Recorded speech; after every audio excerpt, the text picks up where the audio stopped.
Tonight, a new chapter in America's history has been started, with Joe Biden becoming the 46th president of the United States and Kamala Harris as his vice president. But today's inauguration was much different due to COVID-19 and security concerns. Alex Perche has more.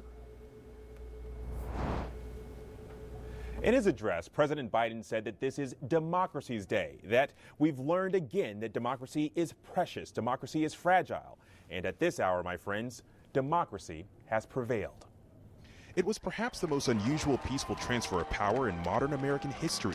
The families of President Joe Biden and Vice President Kamala Harris joined by bipartisan congressional leaders. The swearing in happening on the very steps where 2 weeks ago a violent mob of insurrectionist Trump supporters stormed the Capitol, leaving 5 people dead. Kamala Harris, the first woman, Black American, and person of Asian descent to be sworn in as vice president, taking the oath of office from the first Latina on the Supreme Court, Justice Sonia Sotomayor. Kamala Devi Harris. Watching on, former presidents and their spouses, the Obamas, the Clintons, the Bushes, and former Vice President Mike Pence, but not the Trumps.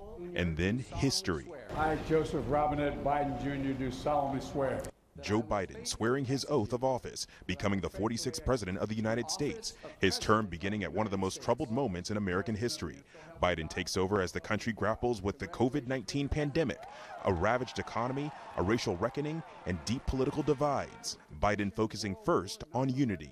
We must end this uncivil war that pits red against blue, rural versus urban, conservative versus liberal.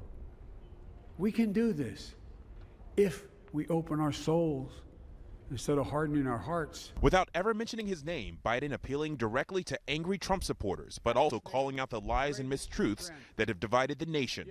I will be a president for all Americans, all Americans.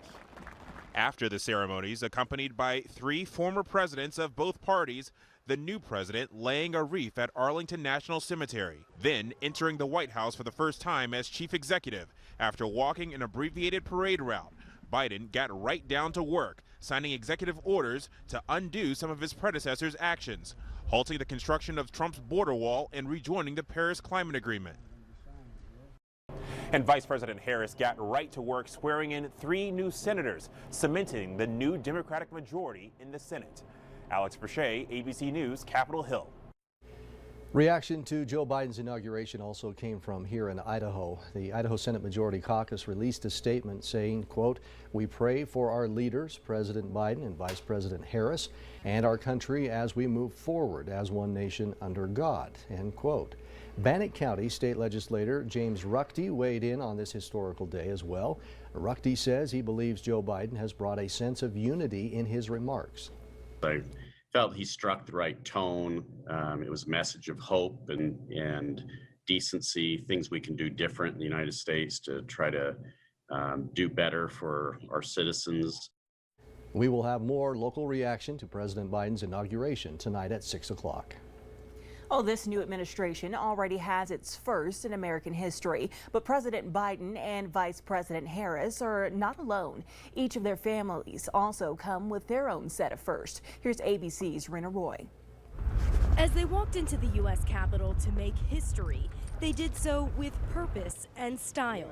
The first female, Black and Indian vice president wearing pieces by Black designers. President Joe Biden in a timeless American classic, Ralph Lauren. And of course, their families by their side. And I would not be here without their love and tireless support of Jill. Dr. Jill Biden has been Biden's rock on his journey to presidency. The two met on a blind date in 1975, 3 years after Biden's first wife and infant daughter were killed in a car crash. Jill raising his 2 sons, Hunter and Beau, as her own. How do you make a broken family whole? The same way you make a nation whole, with love and understanding. And on Biden's mind as he took the oath of office, his son Beau, who died of brain cancer in 2015 at just 46 years old. The other family at the center of it all, bringing with them many firsts. Douglas Craig Emhoff is the country's very first second gentleman and the first Jewish spouse in any administration. And he is very excited about it. The couple also met on a blind date, marrying in 2014, their fusion wedding honoring their roots. Kamala Harris that I know, she wears Chucks and jeans. In fact, that's what she was wearing when I got down on my knees and asked her to marry me. And on this big day, Harris's ancestral village, all the way in a remote southern Indian village, celebrating. And as she takes on her new role, family still comes first. To Emhoff's two kids, Cole and Ella, Harris is known as Mamala. Vice President will be great, but Mamala will always be the one that means the most. Also making history, the first dogs, Champ and Major. 2-year-old pup Major will be the first shelter dog to live in the White House. Rena Roy, ABC News, New York.